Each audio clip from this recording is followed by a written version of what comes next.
നമസ്കാരം. Raf talk ഫുട്ബോളിലേക്ക് അവർക്കും സ്വാഗതം. ഫ്ലിക്കിന് കീഴിൽ റാഫീഞ്ഞ മറ്റൊരു തലത്തിലേക്ക് ഉയർന്നു എന്ന് പറഞ്ഞാൽ അതൊരിക്കലും തെറ്റാവില്ല. കാരണം അത്തരത്തിലുള്ളൊരു പെർഫോമൻസാണ് അദ്ദേഹം ഇപ്പോൾ നടത്തിക്കൊണ്ടിരിക്കുന്നത്. ഇപ്പോൾ മോർ സെൻട്രൽ റോളിലാണ് അദ്ദേഹം കളിച്ചുകൊണ്ടിരിക്കുന്നത്. ഇപ്പോൾ ഇന്നലെ VRLനെതിരെ ഇരട്ട ഗോളുകൾ കൂടി നേടിയതോടെ 7 ഗോൾ ഇൻവോൾവ്മെൻറ്റ്സാണ്, 7 ഗോൾ കോൺട്രിബ്യൂഷൻസാണ് ഈ സീസണിൽ അദ്ദേഹം ബാഴ്സലോണയ്ക്ക് വേണ്ടി നടത്തിയിട്ടുള്ളത്. 5 ഗോളുകളും 2 അസിസ്റ്റുകളും.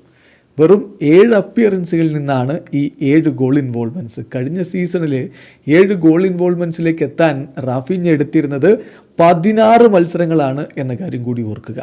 ചുരുക്കത്തിൽ ഫ്ലിക്ക് റാഫീഞ്ഞയെ മറ്റൊരു തലത്തിലേക്ക് ഉയർത്തുന്നു, അദ്ദേഹത്തെ വേണ്ട വിധത്തിൽ ഉപയോഗപ്പെടുത്തുന്നു എന്ന് വേണം കരുതാൻ. ഫ്ലിക്ക് റാഫീഞ്ഞയെക്കുറിച്ച് പറഞ്ഞ വാക്കുകൾ കൂടി നോക്കണം. ആദ്യ ദിവസം തന്നെ, റാഫീഞ്ഞയെ കണ്ട ആദ്യ ദിവസം തന്നെ ഞാൻ മനസ്സിലാക്കി ക്ലബിന് വേണ്ടി എല്ലാം സമർപ്പിക്കാൻ റെഡിയായ ഒരു താരത്തെയാണ് ഞാൻ കാണുന്നത് എന്ന്.